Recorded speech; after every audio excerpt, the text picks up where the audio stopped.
everybody, welcome back to Gideon Stuff. Holy crap. One of these days I need to organize my rocks. We're having another video from the garage. If you can't tell, here's my glorious mausoleum of rocks and minerals. Today we've got a first impressions video. Did I already say that? I feel like I already did, but I'm going to say it again. It's not like I'm not known for being repetitive every now and again. But today the knife we're going to be looking at is a very interesting one. There's actually a very neat story behind this knife. This is the Kershaw Mini Iridium. Now the Iridium has been out for a while. I think it came out last year. Pretty sure it did. The Mini I think came out this year. So, cool knife. I've been wanting to take a look at it. Now we finally have the opportunity to do so, and the story behind how I got this knife is kind of funny, so I'm going to share it real quick. So, I've got some family that lives up in Utah, and recently, well, I guess not super recently, over the summer, one of my cousins up there sent me a text saying, hey, I'm looking to buy a pocket knife. Do you have any suggestions? So we went back and forth for a little bit, and then, kind of asking what he was looking for, everything. He mentioned that he was interested in trying out a crossbar lock. So we went back and forth for a while, and then he sent me a picture, a screenshot from Blade HQ of the Kershaw Iridium. He said, hey, what about this one? I like the looks of this knife. And I said, oh, yeah, I've never reviewed that one, but from what I hear, it's a good knife. Go ahead and pull the trigger on it if you like it. So, didn't hear anything back from him for months. And then, a couple weeks ago, he sends me a text. He's like, hey, by the way, I was in Utah for Blade Show West. He's like, man, I wish I would have caught you when you were here. I want to give you this Kershaw Iridium. I was like, okay, why? And so, it turns out that he wanted to buy the full-size Iridium, but he bought the Mini. And it came, and he absolutely hated it. It was way too small for him. It was not what he was looking for. But instead of sending it back, he wanted to give it to me to review. So he sent it to me in the mail, and here it is. And we're going to be giving my my first impressions on this little guy. So first of all, I think this is a very pretty looking knife, and my cousin thought so too. That's why he purchased this one. He thought that this kind of pale baby blue, pastel blue finish on the aluminum looked really good, and that's why he went with, he bought this version instead of the slate gray or green versions of the large Iridium. He thought this was also large Iridium, obviously, but this one was the best looking to him, and so that's why he got this one without checking to see that it was a Mini. And yeah, I agree. The blue looks really good with these accents of gold. I think it's a very striking knife. I love the swedge along the top of the blade. This blade is definitely what I would consider to be a spear point. Definitely a very useful and versatile blade shape for an EDC knife, especially an EDC knife of this size. The pocket clip is reversible, which I love to see. That makes this a fully ambi knife. And as far as the size goes, it's not bad for me. I actually like the size. It might be almost too small. You can see here, if I'm choked back here, it's just barely a 4-finger grip. In fact, my pinky is only barely on the whole scale. You can choke up into here too, though. I've got, we've talked about this before on the channel, though, I've got kind of weird sized hands. I've got like regular man-sized palms, and I have very short but skinny fingers. So if your hands are on the larger side, you probably will not enjoy this knife, but they offer the full size or the large Iridium for you. So go ahead and get that one if you like this design as a whole. And by the way, I do really like this design. There's a lot about this knife that actually scratches a few itches for me. The number one itch that this scratches for me is my nerdy itch. This is going to be kind of a long tangent, so feel free to skip this if you want, but Iridium is an element, as I'm sure a lot of you know. It's number 77 on the periodic table. And a few years back, when I was taking a geochemistry class. We had to do a semester research project. And I decided I wanted to do my research project on the asteroid that killed the dinosaurs.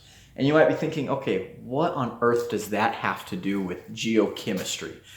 Well, I was looking for the geochemical tracers that helped scientists to form this theory that an asteroid killed the dinosaurs. So the theory was started by this guy, Luis Alvarez, who was doing some work in Italy, and he was looking at rocks from the Cretaceous period and the Paleogene, which is the period that follows immediately after the Cretaceous.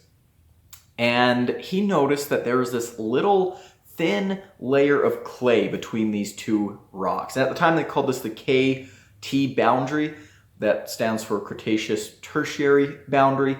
We don't really like to use the term tertiary these days, so now we call it the KPG boundary. K stands for Cretaceous, even though Cretaceous starts with a C. The reason we use K is because on geologic maps, C already represents the Cambrian, and so to differentiate Cambrian units from Cretaceous units, we put the K on Cretaceous. So that's where the K in Cretaceous comes from, and then the PG, of course, comes from Paleogene. And anyways, while Luis was looking at these units, he noticed this thin clay layer, and he thought to himself, you know, I bet the explanation for why the dinosaurs died out can be found right here. And this was back in the 70s. No one really had a theory.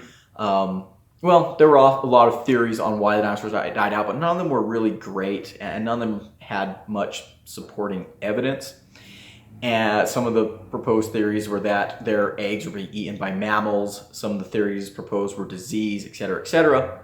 But these are not really cataclysmic global, species-ending catastrophes, right? I mean, I guess they can be species-ending, but not like killing off, 75% of life on the planet. And besides, not just the dinosaurs went extinct in the Cretaceous. The dinosaurs went extinct. Marine reptiles like mosasaurs, plesiosaurs, they all went extinct. Pterosaurs, or flying reptiles, went extinct, as well as ammonites and all kinds of other critters. So there was really not a unifying theory on why. But Luis Alvarez went to his dad, who is a Nobel Prize winning physicist, and they decided they were going to do some isotope analyses on this clay layer. And what they found was an enrichment of iridium. And this was kind of unexpected and pretty shocking. So let's talk a little bit about iridium. I know this is way off topic for knives, but I've got to, guys. Just bear with me.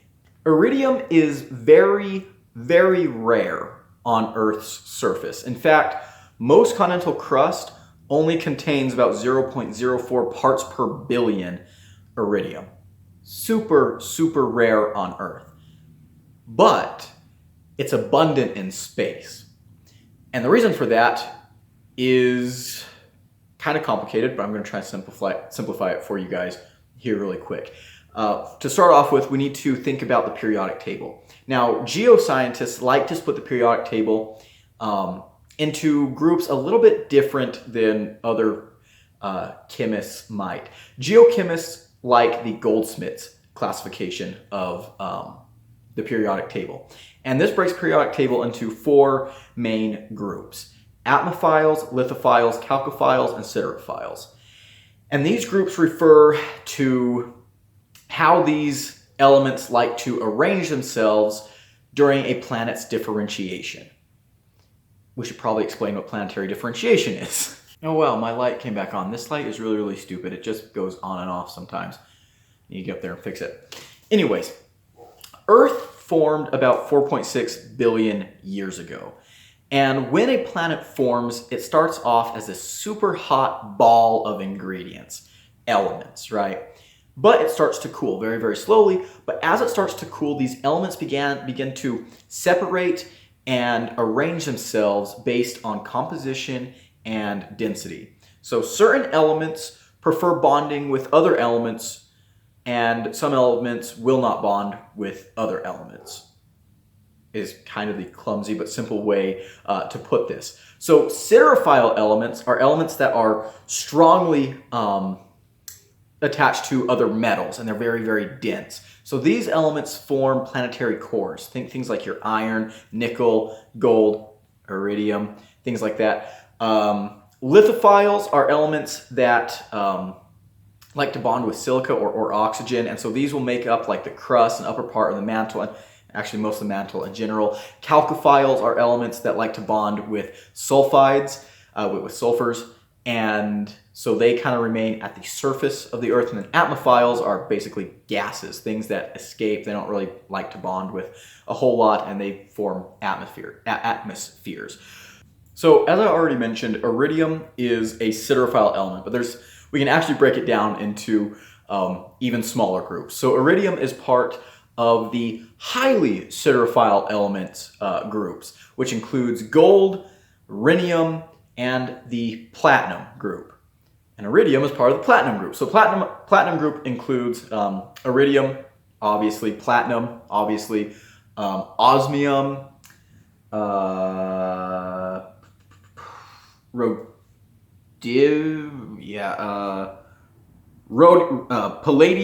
rhodinium, and ruthenium. I think I got all of them. Maybe not, but I think I got all of them. So anyways, what's really, really cool about these highly siderophile elements is that they are quite abundant in the early stages of nebula formation. So there's quite a bit of them out in space. And anyways, when a planet starts to differentiate, these kind of heavy, dense elements are some of the first ones to kind of coalesce and come together. All right, back to the Alvarezes. So they're studying this clay layer in Italy. I'm not sure if I said it was Italy. Hopefully I said it was Italy. And they find that the iridium concentration in this clay layer is around 5 parts per billion. Remember, most iridium concentration around the globe is 0.4 parts per billion. This is a really significant enrichment. And from this, they theorize that a meteorite from space, a meteorite that was highly enriched in iridium, hit Earth at the end of the Cretaceous period about 66 million years ago, and that impact created basically a dust cloud that was full of tiny little meteorite particles, all this iridium, that was dispersed all over the world. And to prove that, they needed to find more of this iridium boundary, this iridium anomaly, as it came to be called, around the world. And guess what? It was found. All over the world, you had rocks from the Cretaceous, rocks from the Paleogene, and in between you could find this clay layer that was enriched in iridium. This iridium enrichment was anywhere from 0.1 parts per billion to 56 parts per billion. That's a ton of iridium. Just think about that. From 0.04 parts per billion to 56 parts per billion, that is an increase in orders of magnitude. It's ridiculous, right? So we had this exposed all over the world. Something had happened at the end of the Cretaceous that had enriched the world in iridium. And also in this clay layer, there were found these little glass sphericals, which represented basically molten material that fell from the sky and cooled as it fell. So after this asteroid impact, it was literally raining molten slag all over the Earth. That's pretty nasty. So anyways, actually before we tell that part, we'll go on to this. So they had this theory proposed that an asteroid had impacted at the end of the Cretaceous, and that had contributed to the mass extinction. Which I find it crazy that this theory and all this sophisticated science, I mean, this is some really, really cutting edge investigation. This is just absolutely incredible. This is why I love science, especially geoscience. This is some top tier detective work, and I absolutely love it. But what's crazy to me is that this theory was proposed like barely a decade after the theory of plate tectonics had been accepted. A lot of people don't realize that the theory of plate tectonics is super, super new. It wasn't until the 60s that it was kind of expanded upon and accepted. Continental drift had been proposed ever since the days of Alfred Wegener, but after World War II, the ocean floors were mapped because of the increase of submarine warfare, and we discovered mid-ocean ridges, and we realized that, oh crap, there is now a mechanism that allows continents to move. Kind of a tangent, but I think that's actually what, if I remember right, that's what Alvarez was actually investigating when he was in Italy, was he was doing some tectonics research and then got kind of sidetracked by this super awesome chase for iridium, which is pretty cool. But then in the 80s, I believe, an impact crater was found. See, the asteroid impact theory had been proposed, and there's a lot of supporting evidence for it. I mean, this iridium layer was nothing to shake a stick at. However, detractors of the theory said, where's your hole, right? Where the heck did an asteroid with the mass required to coat the entire world in iridium hit? Wouldn't we have a massive hole somewhere? In the 80s, we found it. And actually been known about for a while by oil drilling companies, but because they keep a lot of their maps and data proprietary, and they keep it very close to a very small group of people, it wasn't public knowledge. And then some of that data was released, and we realized that there's a huge bolide impact crater off the Yucatan Peninsula called the Chicxulub impact crater. And it was formed, get this, 66 million years ago by an asteroid the size of Everest slamming in to the planet. Boom. Now this theory is looking fantastic. I think it's amazing that we had the iridium data before we had the impact crater. The impact crater, if it had been found first, you know, people would have gone looking for the iridium perhaps. But it was the other way around. We found the iridium and had to go looking for the crater. I think that's really cool. And by the way, another kind of sidetrack. One time while I was in the museum, I was talking to a little family about the Cretaceous extinction event. And the dad of his family, he's like, hold on. How did an asteroid hit all the dinosaurs at the same time? And I thought he was joking. I kind of laughed along, and then I looked into his eyes, and I realized that he was dead serious. He wanted to know how all the dinosaurs got hit by the same asteroid. They didn't. In fact, very few dinosaurs probably got directly hit by the asteroid because it hit in the ocean. But, and I'm sure I don't have to explain this to all of you, but I'm going to explain it anyways. That impact created a huge explosion. This explosion threw a lot of debris into the atmosphere, creating a nuclear winter. And, of course, there would have been these huge tsunamis caused by the disaster. There would have been, I mean, gosh, a fireball spreading out. The atmosphere pretty much caught on fire. Forests burned all across the globe. We talked about the rain that was falling that was just basically molten slag. So it's not that the impact literally punched the dinosaurs to death. It's that it caused an environmental catastrophe around the entire globe. So that's what killed the dinosaurs, in case you need to know. So anyways, where do I come into this? I decided that I wanted to do this research project, and it was so much fun. It was an absolute blast. I got in contact with a bunch of people who have published data on the Chicxulub impact crater, and I traveled to a place here in New Mexico where the Cretaceous Paleogene Iridium anomaly is exposed, and that's out near Raton, New Mexico. And while I was out there, I actually ran into the daughter of the man who discovered that site, who herself is a geologist.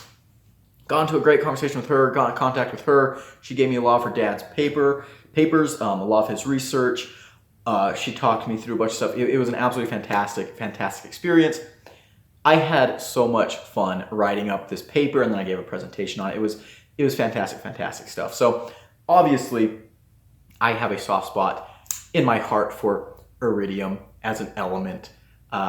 It's just really cool. And yeah, it's a geochemical tracer that, or the primary geochemical tracer that allowed us to speculate and then confirm that an asteroid impacted at the end of the Cretaceous and probably led to the extinction of the dinosaurs. Now, there's a little bit of debate on whether or not it was the primary cause or if it was just a nail in the coffin.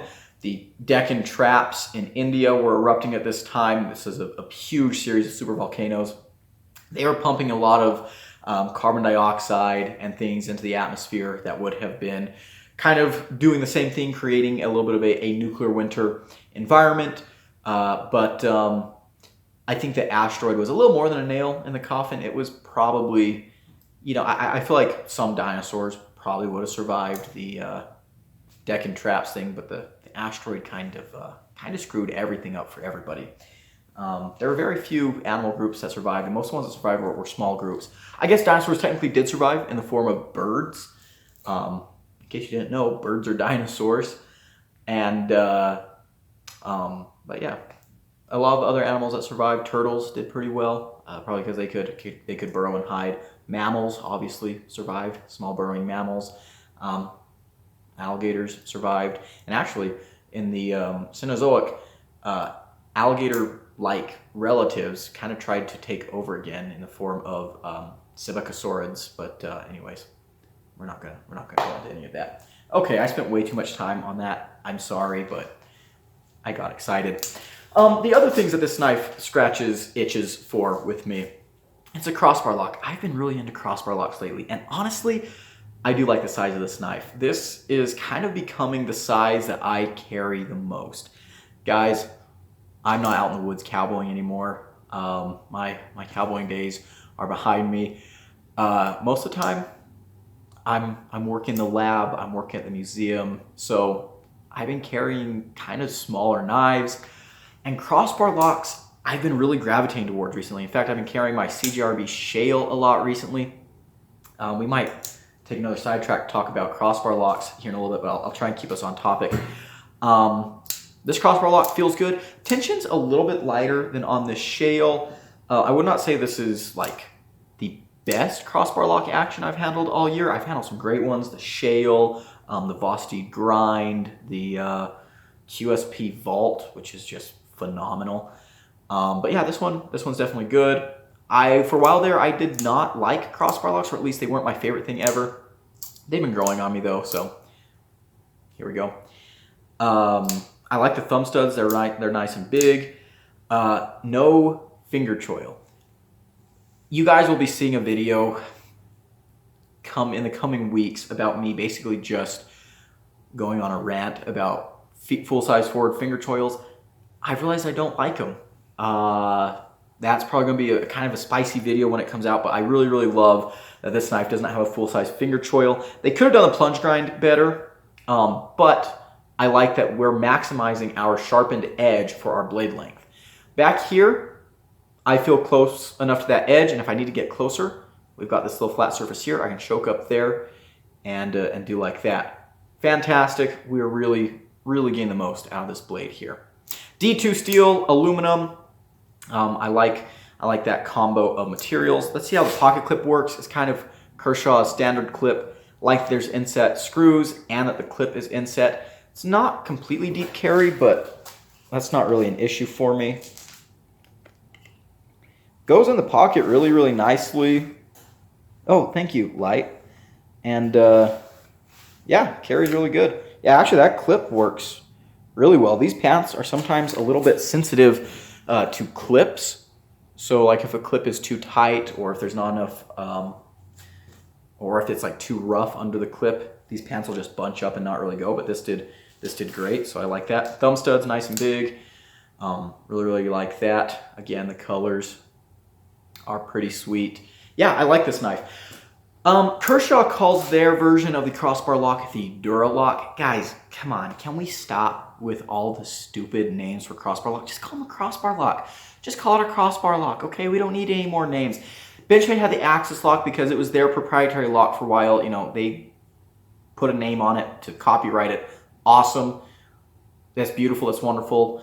Axis lock became synonymous with this kind of lock. Sometimes I even slip up and call these Axis locks when they're not, but we don't need any more names. Duralock, Glide lock, what are some of the other ones? I don't know. There's just so many stupid names for crossbar locks out there these days.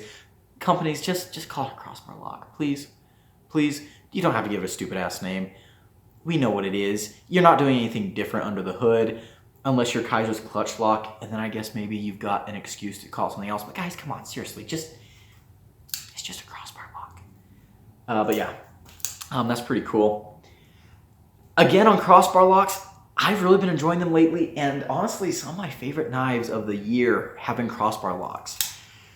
This CJRB Shale is absolutely amazing. I love this knife. And guys, you know how much I love the QSP Vault. I might like this knife as much, if not more. And I can't believe I'm saying that. This knife's a good one. You know, this might be...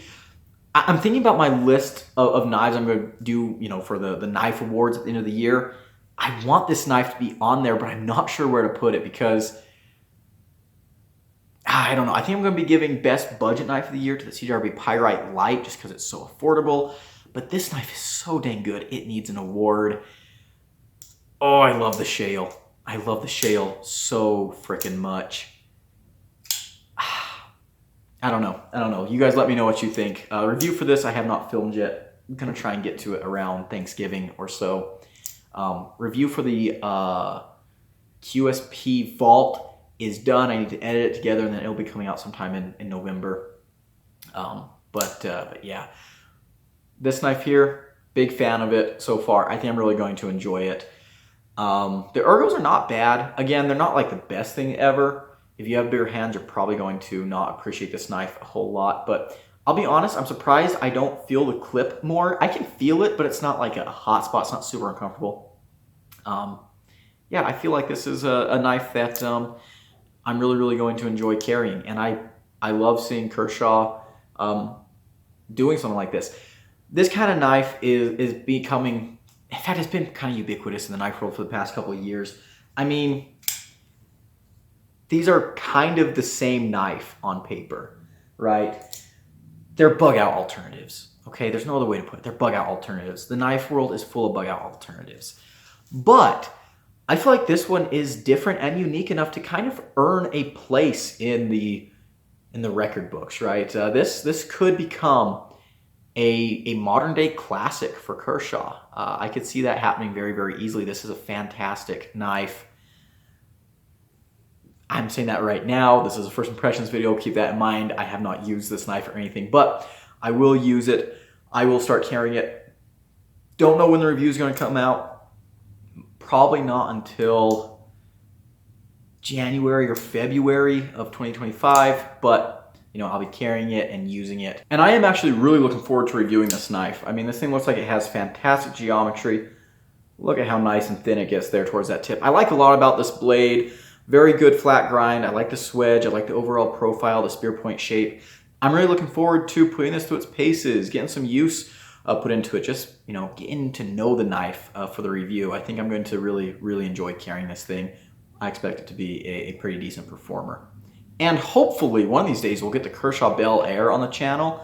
I'm really excited about that knife. I've always thought that it looked really good. And after handling this knife, it kind of makes me want to experience a Bel Air more, especially since that's a USA-made Kershaw. I can imagine it's going to be a little bit better than this one. By the way, the build quality on this one is excellent. It feels good. The action's fantastic. Centering is great.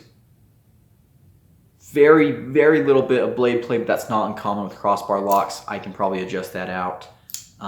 Yeah, fit and finish, build quality seems very good.